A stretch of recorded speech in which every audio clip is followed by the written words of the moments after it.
Hi, this is Paul Sagan's Good News Broadcast. I'm speaking with Lisa Dorfman. Hi, Lisa. How are you? Hi, nice to see you again, Paul. It's nice to see you. But, Lisa, my computer has gone kafooey. And what are we going to talk about? Oh, we're going to talk about good food to support exercise and the nutrients that you're missing in your diet. So what do I need the computer for? You don't need the computer for that, right? Well, no, you do need a computer because if you want to know what's missing in your diet, there's actually a website that you could go to calculate how much, magnesium is really that nutrient that 7 out of 10 of us are missing in our diets. So I get particularly concerned about magnesium because it's one of those minerals they call electrolytes that help our muscles to contract, to give us energy during the day. In fact, it affects about 300 metabolic chemical reactions in our body. And so you could go to a website, slowmag.com, and actually calculate how much magnesium you're getting in your diet a day. Most people don't get enough. Most people don't eat enough greens during the day, nuts and beans. And so, knowing how much you are getting and being able to supplement with something like SlowMag tablets might be one way to overcome that deficiency.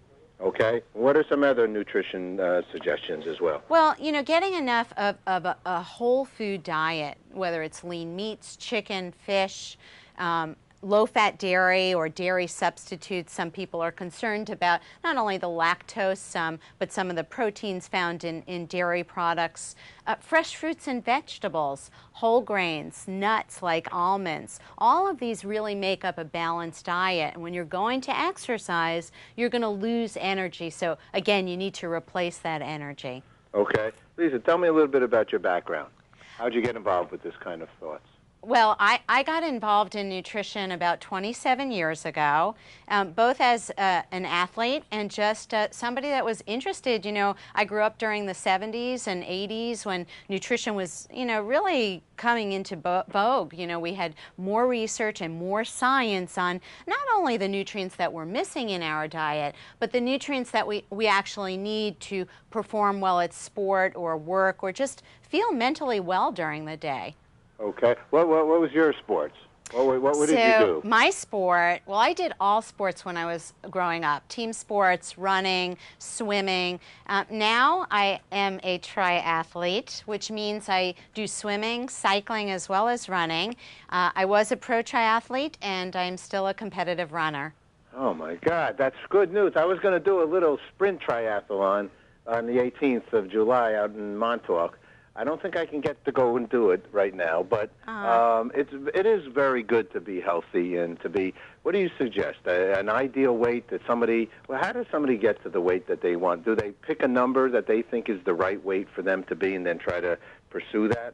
There's a couple of different ways to figure out what weight you should be. There's something called the body mass index chart, BMI. People could go online while they're at slowmag.com. They could, surf the net. I finally got online, so I'm at your website. I see healthy recipes. I see rebate. I see the magnesium and calculator. The calculator. That's we'll talk about that. So what's this body mass? I mean, a lot of people talk about it. And aren't you supposed to pinch your side and not get a whole bunch of stuff when you do that? Well, actually, Paul, the body mass index measures your height and your weight. It's a relationship between those two, and they have some nice charts online. Actually, they have some very nice and easy calculators to use online. That's one way to find out what your ideal weight should be. But it's not only about weight, and you just mentioned it's about the pinch. It's about body composition, and so getting your body fat measured by somebody that's certified to do so, or in some sort of very high technical way like a bod pod or underwater weighing.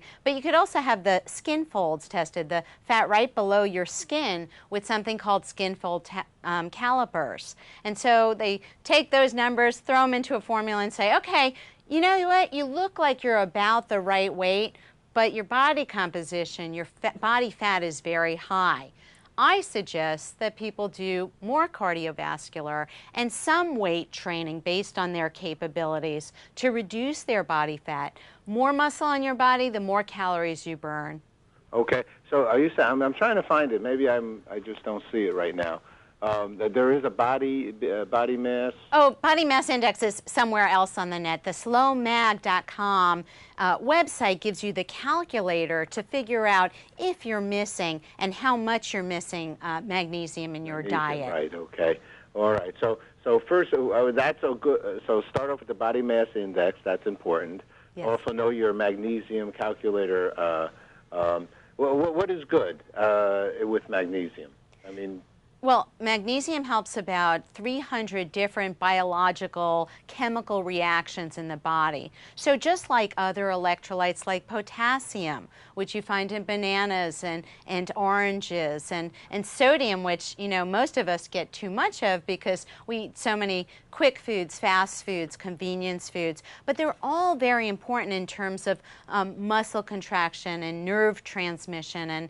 And most people don't even realize that they're deficient because they just generally don't feel good, but you can't sometimes isolate it. And so that's the beauty of the calculator. The calculator will help you to identify whether or not it's a magnesium deficiency. Well, that's good news.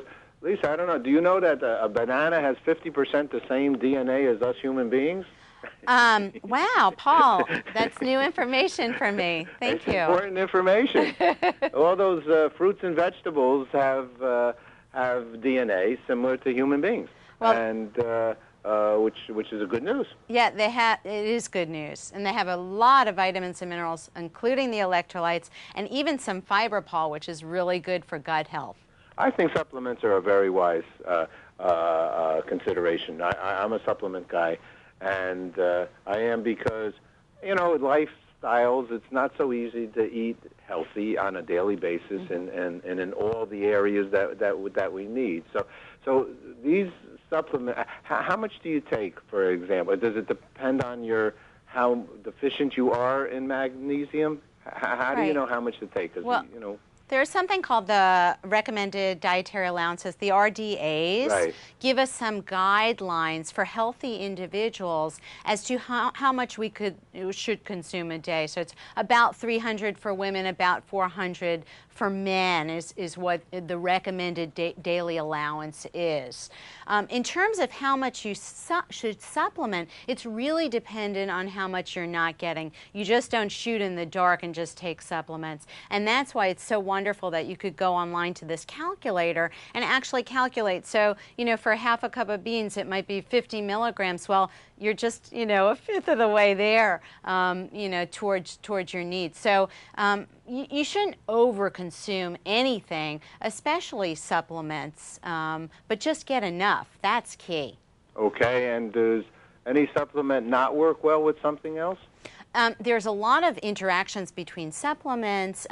There's interactions between supplements as well as medications. And so the NIH has a great website on supplement information. And like I said, you know, just knowing yourself, knowing how much you're getting, and supplementing safely is really what it's all about.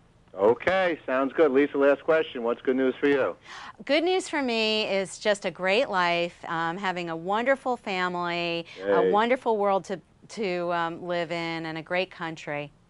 Yay, we love it. Thanks, Lisa. Always a pleasure to speak with you. Thank you so much. And you too. Take care. Thank you, Paul. All righty, bye-bye.